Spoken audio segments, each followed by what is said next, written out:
right, good evening, and welcome to the meeting of the St. Peter School Board. It is Wednesday, July 16th, 2025. We are in the Governor's Room at the Community Center. We will call the meeting to order. It is 5:02 p.m. First thing up is Pledge of Allegiance.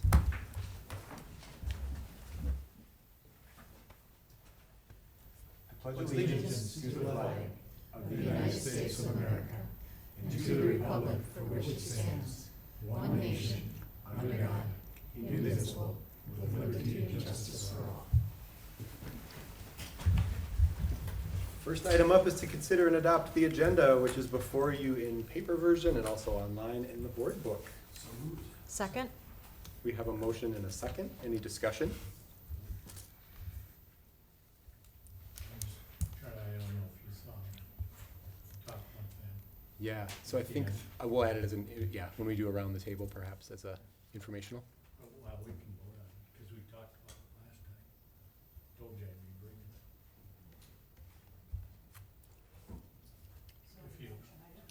If you don't want to. I think we wait. Well, because I don't think anyone would have had a chance to review it before now, Okay. right? But well, if you want to talk about it, that would be really helpful. No problem. Okay. Kimberly, anyone want to speak? No? No? It's a quiet audience tonight. Yep.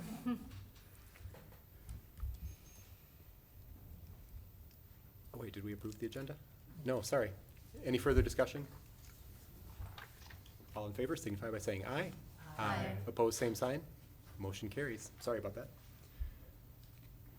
Now consider any requests to speak? None? None. Thank you.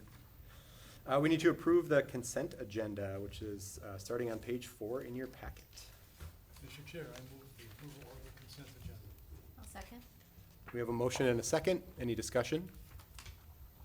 Or any items we'd like to discuss from the consent agenda? Mr. Chair? Yeah. Just one thought. Mhm. In terms of the various staffing hires and people that are departing for one reason or another, would it be helpful to know what's a replacement position or if it's a new hire relative to budget constraints and that kind of thing? 100 years ago when I was on the board, we did that. Sure. But I'm not sure if that's useful to anybody, but we found that helpful. In accounting of in-house, that kind of thing? Right, if, individual A is hired, is that a replacement for the prior person? sure. Or is that a new position?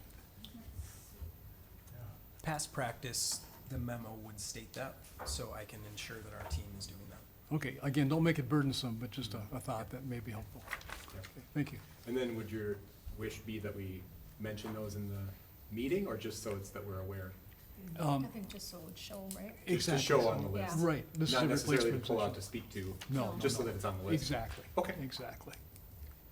That is a fair request. Any other questions or comments about the consent agenda? We do have a motion in a second. I found the last bill today, so. So you're good. You finally got it through. It was only 92,000, so. Oh, small. Discussion. All those in favor signify by saying aye. Aye. Opposed, same sign. Motion carries. The consent agenda has been approved. Thank you. We do not have a student spotlight or student council report tonight because it's July. That brings us to our action items. The first item up is to consider acceptance of gifts, donations, and grants. Dr. Graff. There are no gifts, donations, or grants at this time for this month. I'll move the acceptance of the report. I think we have to do that. Motion and a second. Any discussion about the lack of gifts that we We need to get out there. Yeah. All those in favor? Aye. Opposed, same sign. Motion carries. Thank you. Next up, consider a resolution approving the 10-year LTFM revenue plan for fiscal year 27. Ms. Gracia, welcome. Seth is home sick, so I'm going to try and wing this by myself as best as I can. It'll be great. So as a reminder, every year by July 31st, we have to approve a 10-year LTFM plan. The spreadsheet that is in board book is a 2-page document. It's a spreadsheet that MDE requires every district in this state to complete and submit. So LTFM is the dollars or the programming that we get to repair and maintain our building and facilities. So it used to be 10 years ago, a couple different programs that they brought into one. So health and safety and deferred maintenance is now consolidated into LTFM. We receive $380 per pupil for this program, and then it's adjusted for the average age of our school buildings. So on an annual basis, we receive between $800,000 and $900,000 for in LTFM revenue. Our revenue is split roughly 50% aid and levy in a regular year. So prior to 26, it was about half and half aid and levy. If you look at this spreadsheet, so like I said, this is something that MDE asks us to put together and to submit to them. So the expense portion of this is broken up into multiple categories. So they have health and safety projects at the top, category 1, that are less than $100,000. Category 2 is health and safety projects over $100,000. So that's going to be our IAQ project at the middle school. Category 3 we don't have, which is VPK and or single gender bathrooms. Category 4 is accessibility. Again, we don't use that one as well. And then category 5 is deferred maintenance. So that's going to be a combination of projects that we have as well as the middle school project. So Seth has a 10-year plan. It's split into each of these different categories, and then he has a section for each building. So he'll add, this building needs sidewalks repaired in this year, this building needs a water heater in this year, and continues to update that spreadsheet as we go. So that's where these expenditure numbers come from.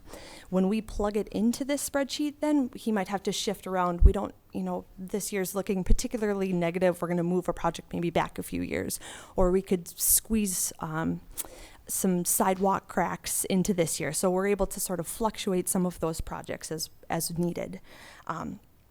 So then all of those expenditures roll down to the very bottom. So if you'll see at the very bottom, it's going to be the fund balance piece of it. So we have both Fund 1 and Fund 6. So I'm going to start with Fund 6. It's a little bit easier. Fund 6 is our building project fund. So that's going to be the middle school. If you'll see running down the very center of the page is fiscal year 25. So at the bottom for Fund 6, we started with a negative fund balance because we had a few expenses related to the middle school that were incurred before the bonds were sold. So we had a negative fund balance there. You'll see the $23 million are the bonds that we sold related just to IAQ and deferred maintenance. So it's not the mend the middle portion. And then that very bottom line then is the expenditures that we plan IAQ and deferred maintenance for the middle school project. So you'll see as you move to the right, we have obviously no more revenue coming in because we only sold the bonds once, but then we use up those dollars year after year until the project is over after the 3 summers. So that's Fund 6. And then if you move up to Fund 1, this is going to be our everyday projects. So again, roofs, sidewalks, parking lots, electrical, plumbing, all of those things. So 25 is based on our revised budget that was approved. So we started with a fund balance of just under $300,000. We received aid and levy. We had expenditures of just over $800,000, and then we estimated we're going to end 25 with a fund balance of $311,000. Moving into 26, you'll notice, and this is the same as last year, if you compared this 10-year plan to last year's 10-year plan, they look very similar, if not almost identical. You'll notice in 26 that when the revenue portion, we have our levy amount goes up slightly, but all of the aid that we receive goes to offset the bond payments that we have to make for Mend the Middle for those bonds. So while we still get that revenue, we don't get it to use like on our everyday projects. So, and that was the same as the 10-year plan that we did last year. So you'll notice then we do have a negative fund balance at the end of 26. And as we move right, some things that I want to point out, so it's the same structure, starting fund balance, the levy dollars that we get, the expenses that we plan for, and then an ending fund balance. The big things, the key things are that in fiscal year 29, we have just under $2 million of roofing projects. And then if you would turn to the second page, in fiscal year 32, we have just over $2 million in roofing projects. So after 10 years, given this plan, we would have a negative $4 million fund balance. Now we have talked, Schwickert's came out and they had talked to Seth and they gave us this plan to have all of those roofing projects in 1 year. We could move those, we could try and push those back as much as we can, but the expenses are still going to be there, and at some point those roofs are going to have to be taken care of. The legislative, what happened this year in the legislative action was that we can levy for those roofing projects, bond for them and then levy for them without voter approval. That's something that we'll have to consider down the road. With the financial situation that we're in, we're just going to have to look at all of those pieces, because at some point we will have to take care of those roofs, and we're going to have to evaluate how we're going to fund that. But given the expenses as they are, this is the 10-year plan that was put together. It's a lot of words. Are there any questions on this?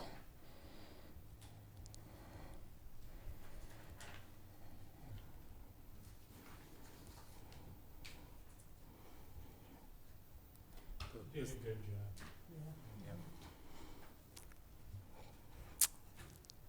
Yeah, I mean, it's, Do you know, this is probably a Seth question, sorry. No. But like, the roof question, right? Like, that's a big price tag.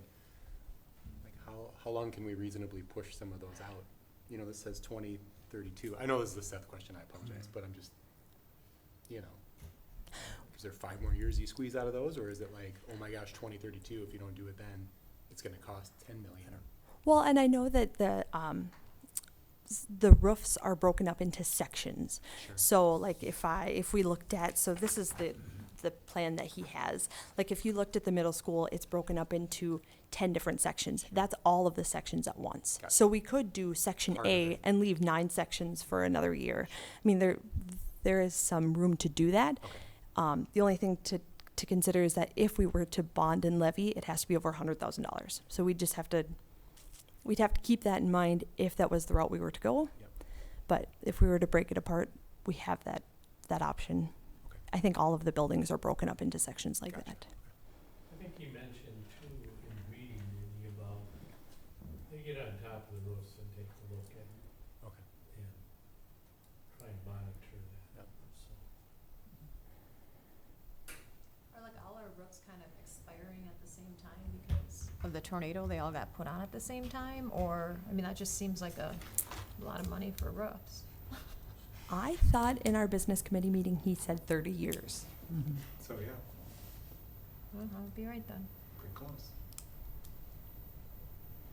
well, obviously the high schools Right. are different. Yeah. than the other buildings. Megan, if you know this, I'm gonna be really impressed. I'm not trying to be picky. Do you know roughly the square feet of all the roofs in the district? Off the top of my head, no. I could look it up for you, I have a but tape measure, let's go. No, I'd be interested to convert that to acres, because it's massive, sure. yeah. Huh. And I don't know. Yeah, sometimes- and that sheet you had, What's that? This one? obsessed. It's not. We do have a square footage, age and square footage report that we submit every year, so it'd be very easy to look up and tell you, but I don't know it off the top Well, of if my you head. would have known that, that would have been Would have been so pretty cool. impressive. And you could have told You us could have said anything. anything, Yeah. right? You would have. That's an awesome thing. Oh, except it's on film. Yeah. Not a bummer, Roughly but- 35 square feet.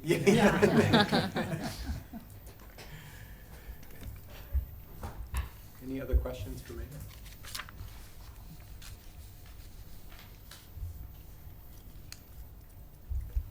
It's a lot of numbers and very thoroughly laid out Yeah. and job. And it's something that can be revised every year. Absolutely, right? Mhm. I appreciate seeing a 10-year plan of any sort, so I'm happy to move to approve move a resolution approving the 10-year LTFM revenue plan. I'll second. We have a motion and a second for the resolution. Any further discussion? Discussion. This is a resolution, so we do need to go around the table. But this would be to approve to pass and submit a 10-year facilities maintenance plan to the Minnesota Department of Education. And a reminder, it was reviewed by the business committee and is recommended for us to accept. So we'll go around the table. Ms. Rosbach. Aye. Mr. Russell. Aye. Ms. Stewie. Aye. Aye. Aye. Mr. Dixon. Aye. Aye. The ayes have it. Resolution has been approved. Thank you, Megan. Thank And you. thank you, Seth. Hopefully you feel better wherever you are. Yeah. Probably watching.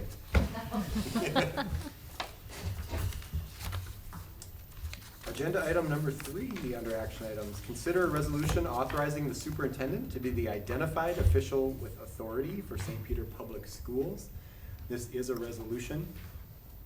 We are required to do this on an annual basis. To annually designate an Iowa, the identified official with authority.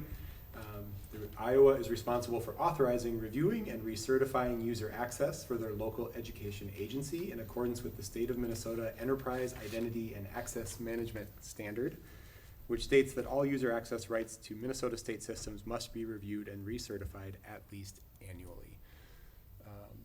So this would identify Dr. Graff as the Iowa, and typically it is our superintendent who is the Iowa. And then one of the roles that the Iowa has is then to identify a proxy who would remain Kimberly and has been longstanding, has been an assistant to the superintendent. Mr. Chair, I will move the resolution. I'll second. We have a motion and a second. Any discussion? Discussion. Discussion. And there's nothing special you can do with resolution to Oh, I'm sorry. specify a proxy? We didn't Just did. believe so. Okay, very good. I don't know, double check that. Yep. But that we approve the Iowa who then identifies the proxy His as, job is Right. yeah. Okay. So we will double check. Clarify. Yep. Sorry, we did talk about that at the beginning. Great. Well, she already is, right? She already currently is. Yeah. The question we didn't know is if we had to recertify to. annually the proxy.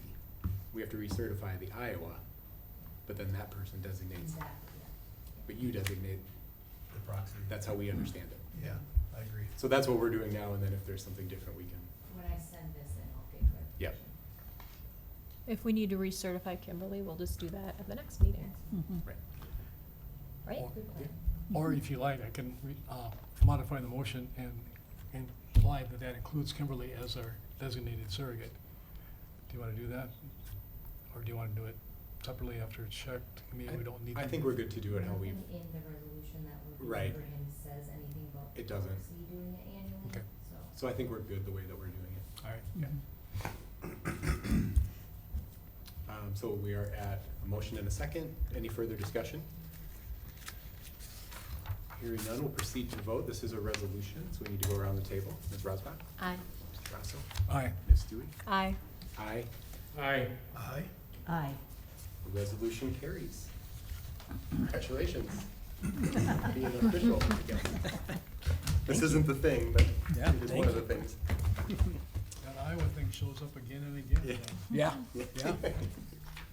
Haunted, you might say. Ken may have made fun of Iowa. Yeah. At a previous meeting.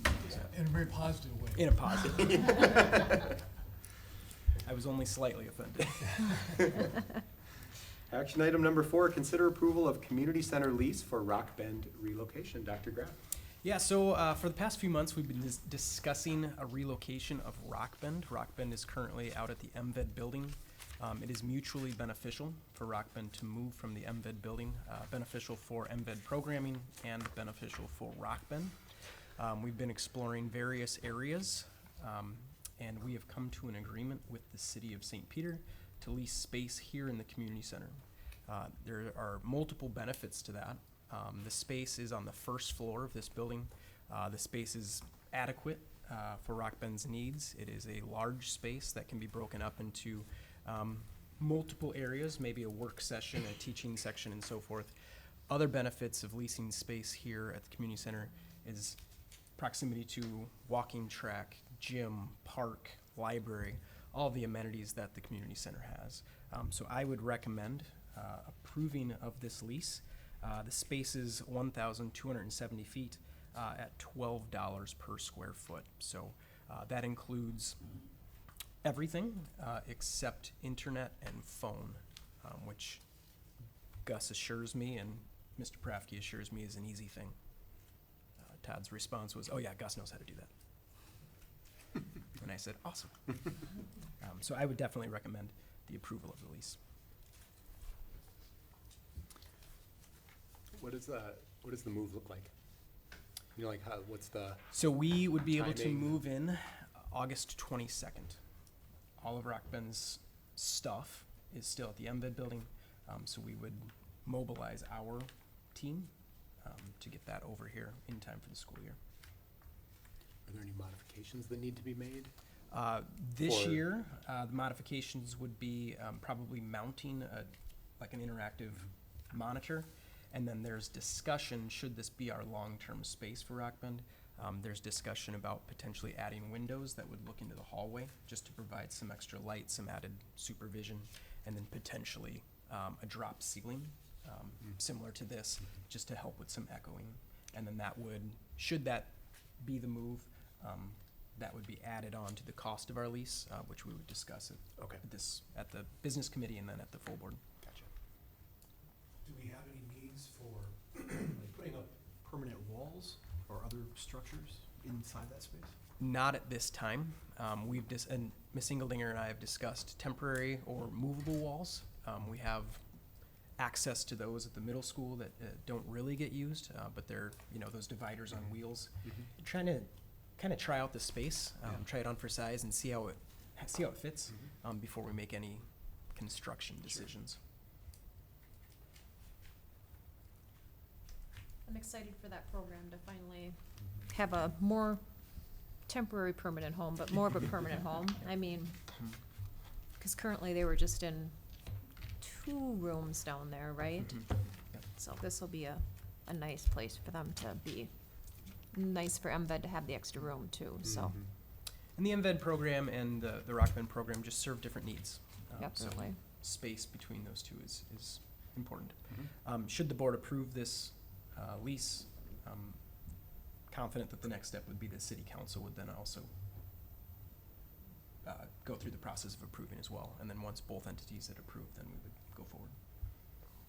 And I will say, there was discussion about other potential locations, but the idea of being in the community center around other people with access to things that would benefit the education, including, physical spaces, the library, just seeing other people around and interacting with other people was a bonus Yep. for And this space. This is more cost-effective at our current time as well. Cool.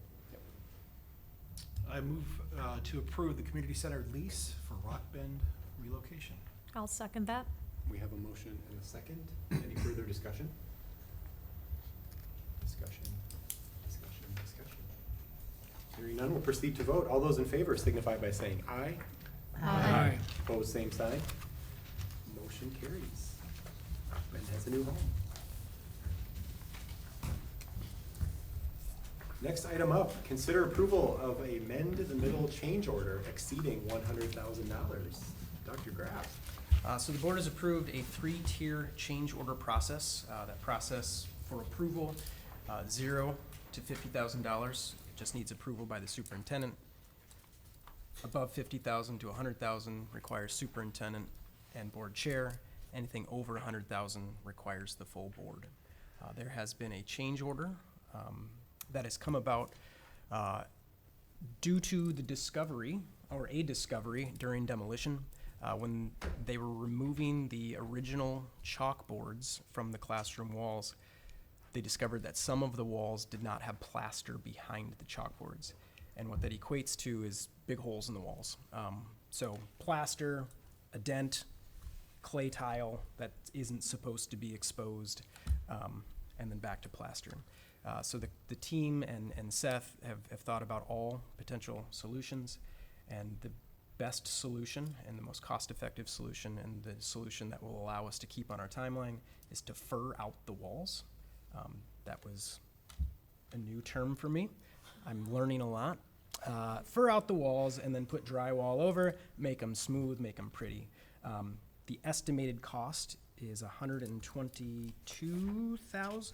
Let me find that. $122,768.10. And that is a strong estimate.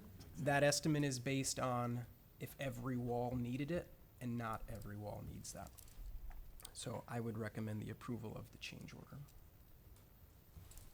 And this will not affect the timeline? We will still be on track. Okay. I'll move. I'll second. Motion and a second. Further discussion? I do have a question. How many rooms does this affect? Seth would have that number. I Okay. don't have the number. I do know that some rooms it doesn't affect at all. Yeah. And these are just the phase one rooms, of course, right now. All right. Some rooms it's one wall, some rooms it's two walls, some rooms it's all three of the exposed walls. So it just varies by room.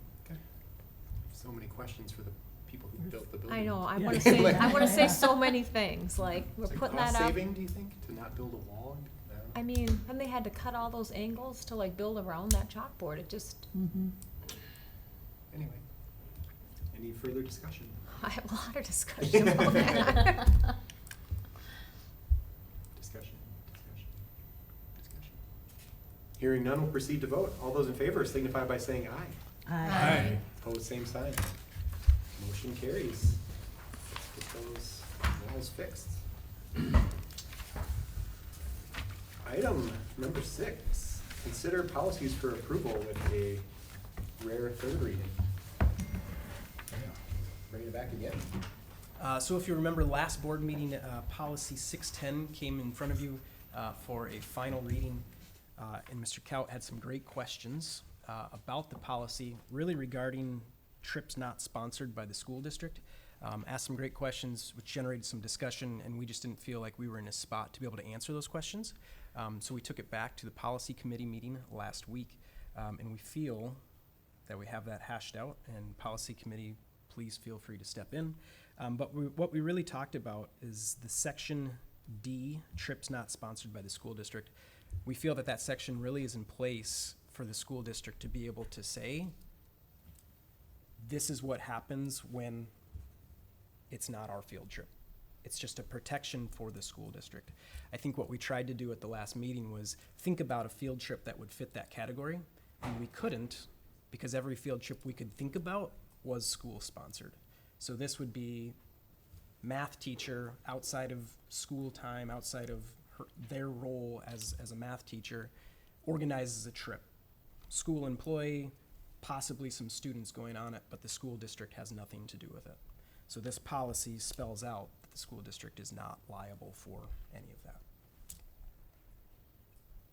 And we felt that the language in D that talks about the non-school sponsored is very basically kind of parenthetical, which says the school district is not responsible for liability, or has no responsibility and no liability for those type.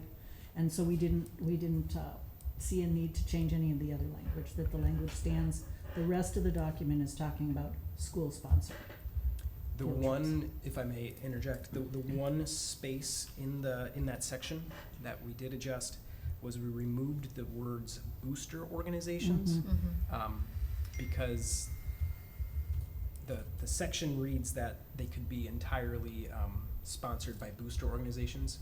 And for St. Peter, that felt confusing Mhm. because of our booster club that would be school sponsored. So we removed that to take out any confusion. The rest of it stood. So what did we decide then, with particularly the summer, like sports camps and trips and things that happen with coaches, and so are they not covered? Or is the school liable for any of that? So, once again, policy committee, please step in, that would be a school-sponsored activity. The boys' basketball team was just in Duluth. Yeah. I got back last night from that, and that was school-sponsored, part of their, coaches were leading the trip. Okay. Responsible for transportation. Coaches were responsible for transportation in the school vehicle. Okay, okay. So where does trap shooting fall into the description? That's a great question. Trap shooting, I believe, and I will get clarification for the team, I believe would fall under the school-sponsored activity. Certainly very popular. But it is a school-sponsored, even if Mhm. it's not a state high school league sponsored, right? Because it's not currently state high school league. don't believe so. No, but it's school-sponsored. Mhm. Yep. Yeah. And so associated activities with that would be then therefore school-sponsored. I think the high school league endorses it, but doesn't sponsor. Yeah, that's Yeah. okay. Endorsed That seems legal like- terminology. Yeah, right. I mean, that's like the most bizarre. By thing. passes some theoretical conflicts. Sure. Okay, I would move that we accept policy 610. I'll second.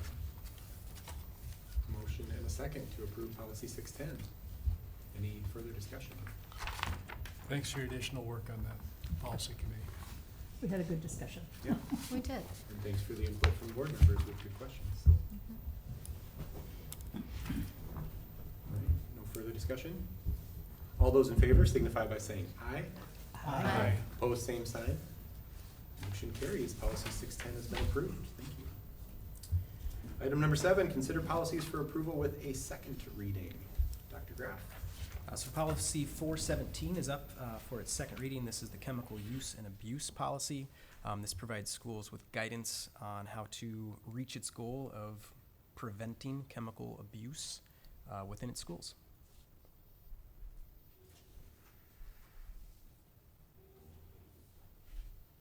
Again, this policy was basically the modifications necessary to match the standards and the Minnesota School Board Association recommendations, so. I'm going to entertain a motion to approve. I'll make that motion. And I'll second. Motion and a second. Any discussion? Discussion. Hearing none, we'll proceed to vote. All those in favor signify by saying aye. Aye. Opposed, same sign. Motion carries. Policy 417 has been approved. And last up with policies, consider policies for approval with a single reading. Dr. Graff. So the policy committee brought forth 3 policies to pass with a single approval. We have the ability to do that if policies have minimal or just, small changes. In policy 423, employee-student relationships, it outlines just some guidelines for how employees and students' relationship should look. There are only changes to the legal references in the back of that policy. Policy 424, license status, it outlines the school's responsibility or the district's responsibility to ensure that its staff is licensed. Changes to legal references only compared to our current policy. And then lastly, policy 427, workload limits for certain special education teachers. That policy outlines that workload limits for special education teachers is a managerial right, and that the union and, the district and teachers will work to set those standards. And that there are no changes from our current policy. So the policy committee recommends those being passed with a single reading. Mr. Chair, I move the approval of the 3 policies as mentioned. I'll second. I have a motion and a second. Any discussion? Mr. Kaut. Are these on a rotating, or are these annual required approvals? Great question. So these are part of our 3-year review. Okay. Up next, we've just completed, this will be the end of the 400s. So up next for the policy committee will be the annual, the ones that are required annually, and then any that are required to be changed or reviewed due to legislative changes. And then once those are done, then we'll move into the 500s, which starts that 3-year review cycle again.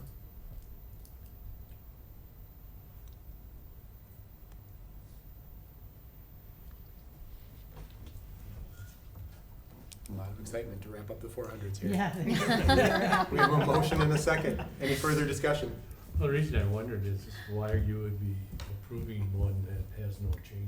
I mean, Yeah, because it's part of the cycle. They- Part of the yeah. cycle. All right, we will, any further discussion?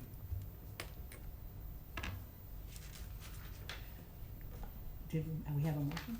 I think We did. We have a motion and a Yeah, second. yeah. Yep. No discussion. All those in favor signify by saying aye. Aye. Opposed, same sign. Motion carries. We have approved policy 423, 424 and 427. Thank you. Thus ends the action items. In our informational items, item number 1, Emergency Action Plan Update, Standard Response Protocol. Dr. Graff. All right, so for a number of months, the safety and security team, which is made up of administration and a few others in the district, has been talking about adopting standard response protocol. Standard response protocol is an emergency response protocol that has 5 procedures. In your packet, I'd like to have you take a look at this document, if you have it in front of you. This document outlines the 5 procedures. Those 5 procedures are hold, secure, lockdown, evacuate, and shelter. So what the standard response protocol does, it's in the name, is it standardizes our response in emergency situations. Many emergency management organizations around the state, school districts, and so forth have adopted standard response protocol because just that. It standardizes the way we respond, it standardizes our signage, it standardizes our training, it standardizes just our response to multiple types of emergencies with 5 different actions. So we'll just briefly go through those, just so that you have an idea, and then we'll talk about next steps and see if you have any questions. So procedure number 1 is a hold. Currently, we call that a dock lock in the district. A hold is any time that we would need to keep students in the classroom. So most often, maybe a student is injured in the hallway, maybe a student falls and twists their ankle, and we decide that we need an ambulance to come to assist that student. We would call a dock lock now. That keeps students in their classrooms to protect the privacy of that student and to allow emergency staff to do their thing without kids around. We would now call that a hold, and we would call a hold for many reasons. Maybe somebody gets sick in the hallway. Maybe there's a fight in the hallway. Maybe there's a rabid raccoon in the hallway. All of these things we would call a hold. And in the training, it wouldn't be a rabid raccoon. That doesn't happen. That was a joke. Thank you. Seth would never let that It's a little stuffy in here. No, just kidding. Thank you. Thank you, Mr. But from, kindergarten on, kids would know what that picture looks like. They'd know what a hold is, and they'd know exactly what to do. And we would call that over the intercom, and the response would be the same, or the message would be the same. That's what's standard about it. The next one is a secure. A secure is when there's something going on outside. We would call this a soft lockdown right now. We would make sure that kids didn't go out for recess during that time. We'd have the doors locked. PEs would come inside. That would be if there's a threat outside of the building. A lockdown is when there's a threat inside of the building. We would call that. Kids would go into their classroom. The saying is locks, lights, out of sight. We're familiar with lockdowns. We're required to practice 5 lockdowns per school year. The next one's evacuate. We would use that in situations such as a fire where we'd need to leave the building. And the last one is shelter. Here in Minnesota, that would be a tornado scenario. We feel strongly, or we discussed at our May meeting, that we would like to move forward with adoption. And that would come in front of the board for official approval with our emergency action plans next month. Are there any questions about standard response protocol? So will these be posted in each room or whatever? Yep, we'd have signage around the building. All of the signage, all of the training, it's free. This company called I Love You Guys just really wants to get this out and have the language be the same for police departments, emergency management, and schools. Mr. Doherty was just at a national conference in Seattle, and he said he talked to many principals from around the country, and he didn't find a single principal who doesn't do standard response protocol. So it is widely used. I think it's important that that information is there, like for substitute teachers, et cetera, people who maybe have student safety responsibilities, but are not part of our regular employees. For sure. I do have a question as far as, like at the high school, in the commons area. where you can have quite a few people, and if you have to go to a place that's secure, where do they go? I wish Seth were here. I cannot remember if the theater is rated as like a tornado shelter or not. But you're right, we would have to disperse those students into individual classrooms likely. If it were a scenario. Well, where for a there's lockdown where they're Yeah. supposed to. In that scenario, protocol may be, if we know where the threat is, evacuate. Okay. Then I guess the other thing would be when we do our emergency action plans, do we need to call a closed meeting? Or is that information? I don't believe there's anything in the emergency action plan that would not be viewable by the public. Is it correct to think that like the emergency action plan would be something that would be like, people would know what's going on, but maybe not detailed enough that we would know like where people do go in the commons area if there was a lockdown, that you might know or the kids might know, but we wouldn't really be openly like talking about that in a meeting? Correct. Do you know what I'm saying? Yep. Like, Yep. Well, that's why. Which is kind of your, yeah, That's why you can close the meeting if you Yeah. want, yeah, if you want to get into. for security purposes. Yep. Question, if I may. I'm sure there are mechanisms in place for individuals that have auditory issues, mobility issues, vision issues, in terms of evacuations particularly, as well as the others. Yep. Yeah, we're required to have plans for any student with extra needs. Yeah. Thank you. And then I guess the last thing I'd just like to mention, if there are no additional questions, there's a timeline in your packet as well. And just to go through that, just so you're aware of what we're up to. So we'll start at the top. That was the May Safety and Security meeting. That's when the team voted to move forward with adoption. I've since reviewed the plan with John Hughes. John Hughes is on the safety committee team, Officer Hughes, but he and I reviewed it again.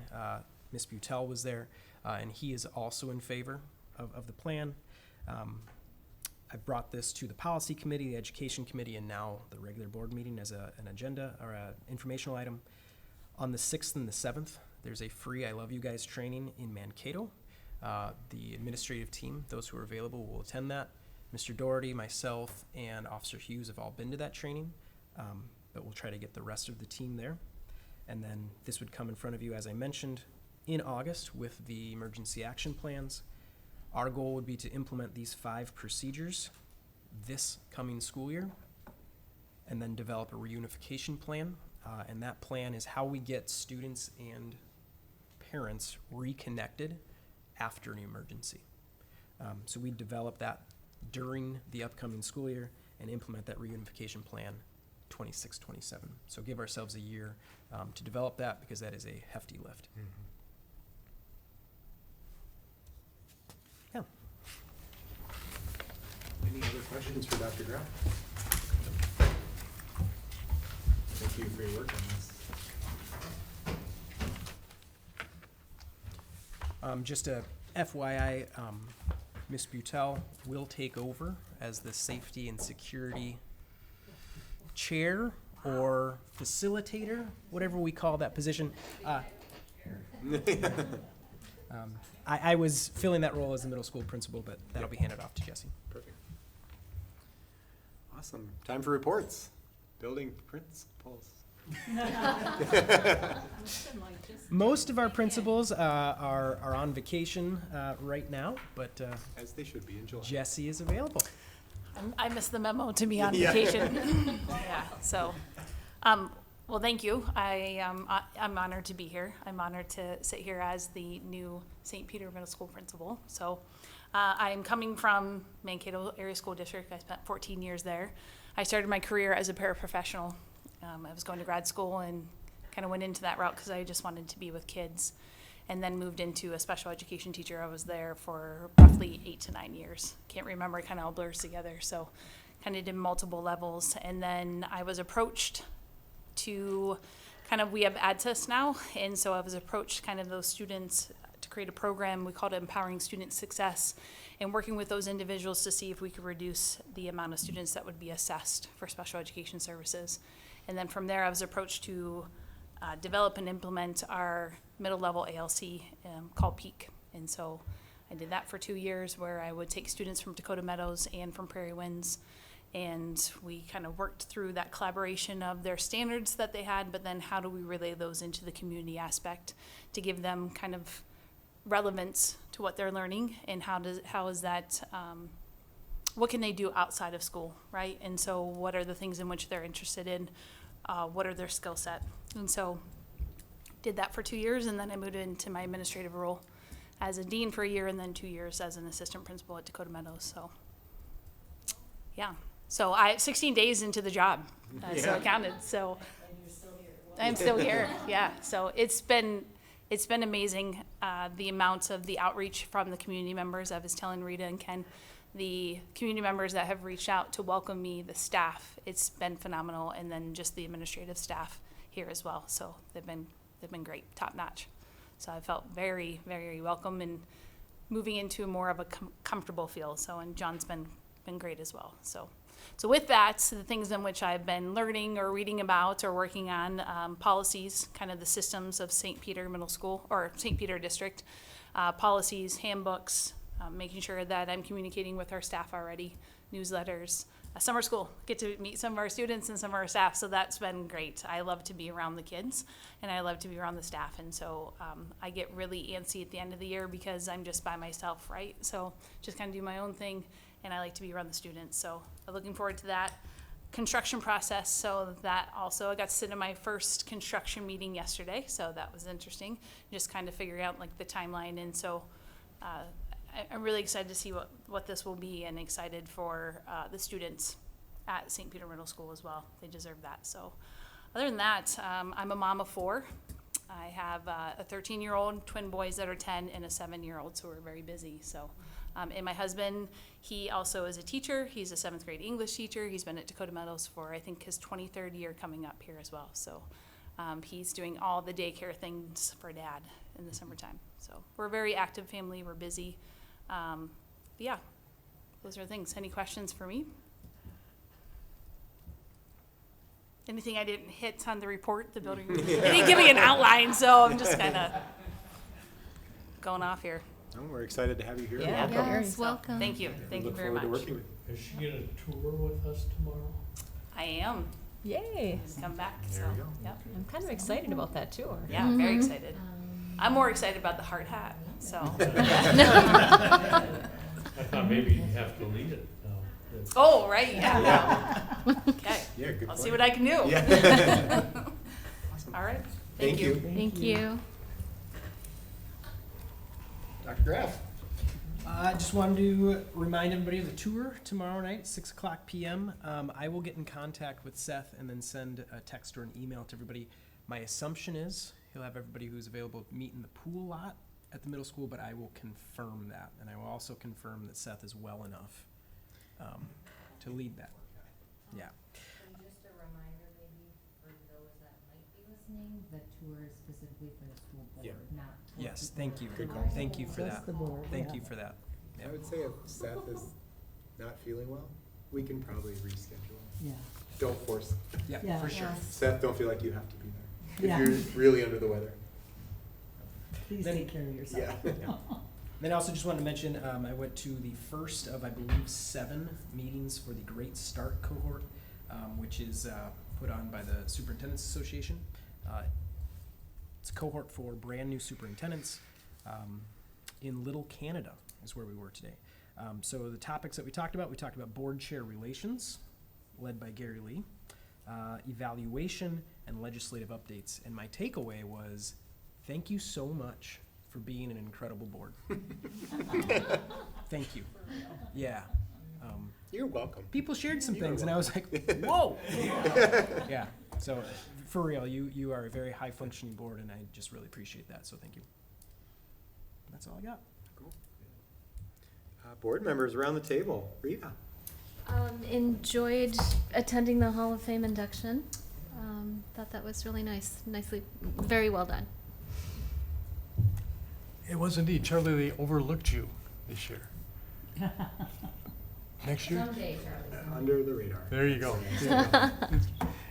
Just like to mention, I had the opportunity to attend the area adult learning cooperative program that they had on June 26th, and that includes diplomas and GED certificates for, I believe there were 6 students, as well as, excuse me, citizenship and language achievement. And it's really impressive, some of the challenges that those students have overcome to arrive where they're at. So it was very meaningful and well attended, and a lot of family support for the students that were there. It was a good experience. I'm good, just enjoying summer. I was also going to mention the Hall of Fame ceremony was really nice. Congratulations to Neil Anderson, Megan Vogel, Brad Baker, and Jeff Baker. Neil was the only one who was able to be there, but it was very nice. His family was there, and it was a nice gathering to honor some great St. Peter people. Didn't have quite enough food, though. We might still be eating that food if we were. Yeah. Food was outstanding, catered by It was our food service. wonderful, Yeah. but the only unfortunate thing about it was the turnout. Mhm. And so hopefully the Hall of Fame committee will reevaluate and when Yeah. they have that. Yeah, the 4th of July weekend was tough Yeah. with attendance, but I understand the philosophy of that, but I think the all-school reunion was down too. And so there were maybe, 2, 3 people that were there that weren't directly involved.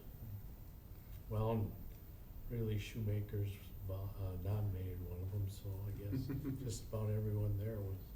it was nice. Yes, Yeah. it was nice, and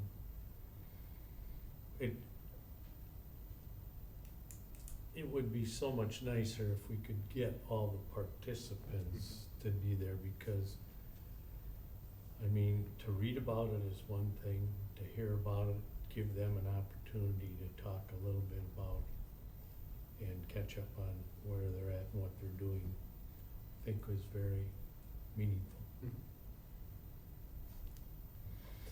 Okay, I have a couple things, well, I guess only one thing now, and that would be the paper that Kimberly gave you with the big MSBA on it.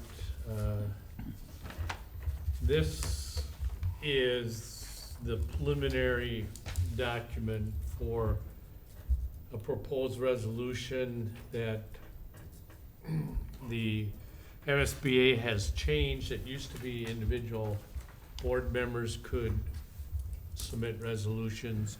Now it's required that all the resolutions are either submitted by the board, the MSBA board, staff, or school district boards.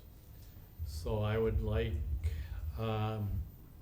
us to take a good look at this, and in the August meeting,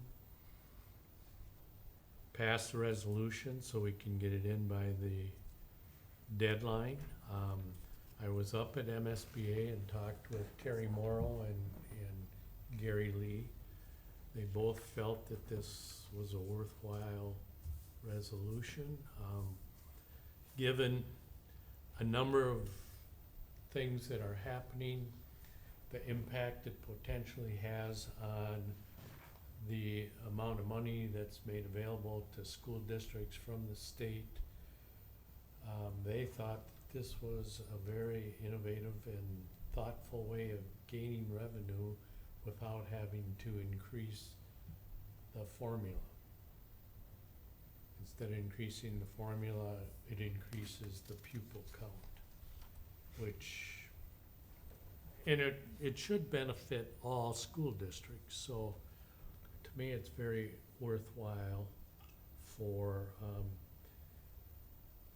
and should be a slam dunk, but I know nothing's a slam dunk at the legislature, especially when it comes to money and so forth. But the idea is that in the past few years, the legislature has made some changes to labor law involving pre-K programs. And they've now included them in the definition of teacher with PELRA and passed legislation to place them on a salary based upon the regular K-12 teacher salary schedule. So, I mean, they can remain to be hourly employees, but that hourly wage should be equivalent to what they would make depending on what step and lane they would qualify. Additionally, I believe, and I hesitate to say the year, if one of you knows the exact year, feel free to correct it, but I think 2027, all the pre-K people have to be licensed. So, given those changes and the fact that they're dealing with students, but are grouped like K-12 now, we should develop a way which we can be reimbursed from the state on a per pupil version, like the rest of the staff. So, or I mean, the rest of the students that we educate. So that's basically what it's said at the bottom of the back of this page, and then some of the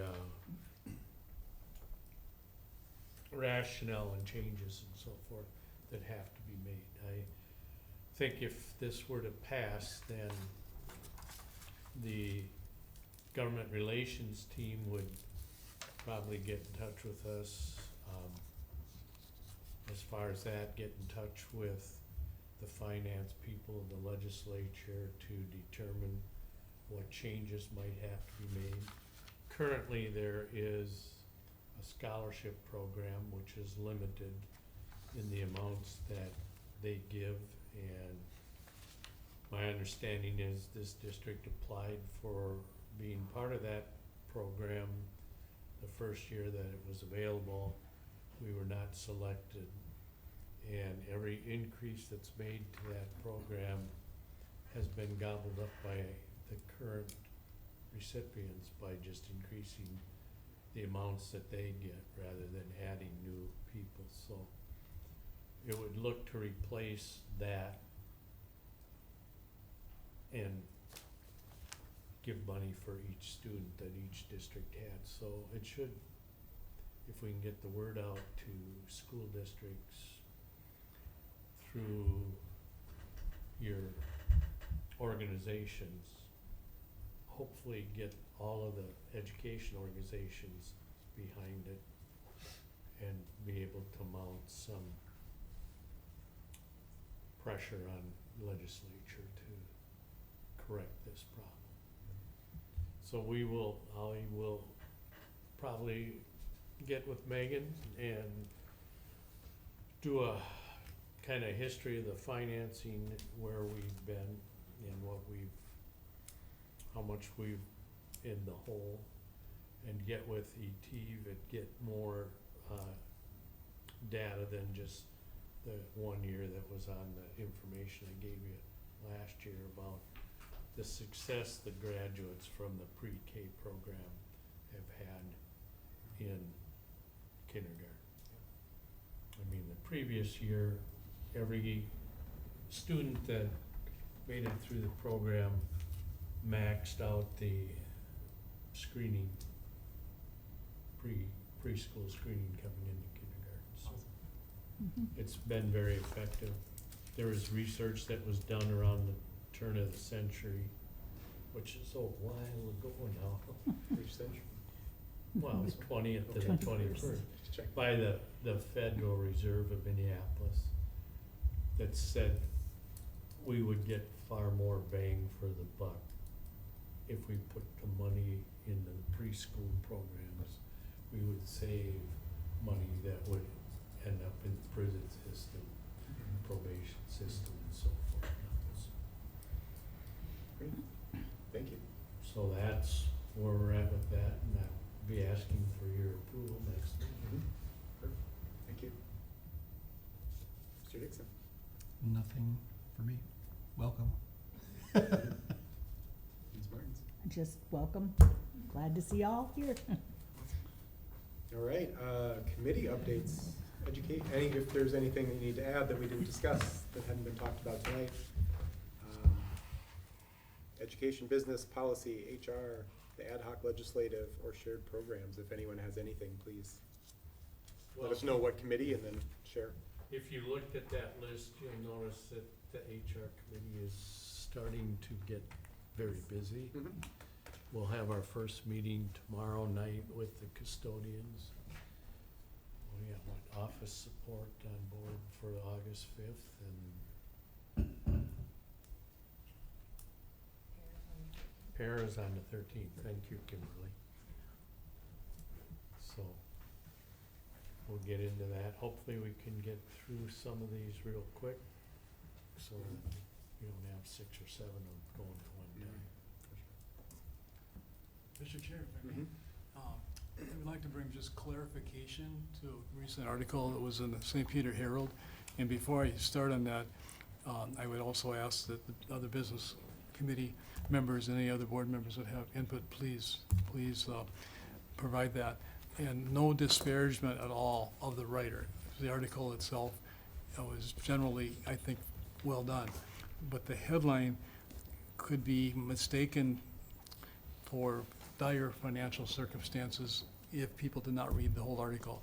And what I'm getting at is on the July 3rd issue of the Herald, on page 2, it talked about the school districts facing a $10.9 million budget deficit. And that's not at all correct, taken in context. As you know, in the article also bore out that our general fund is really very stable. The projection there is around a 3% reduction, and that's roughly 70 days of operating, which I think the board has been real comfortable with. We're concerned down the road, obviously, given other financial pressures as we proceed through the next 3-4 years, and of course there are a lot of unknowns there.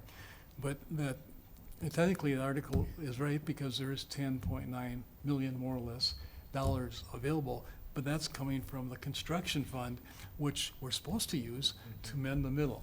And that's approximately a third of that. And as, just for the public's information, the, once the bond was approved, or the levy was approved, the voters approved the referendum, the bonds were let, and then the proceeds were received and invested, and that money then is drawing interest until the bills come in. And as the bills come in, then it's paid out, and we're anticipating about $10 million of bills will be paid this year, or roughly 1/3 of the estimated construction renovation costs.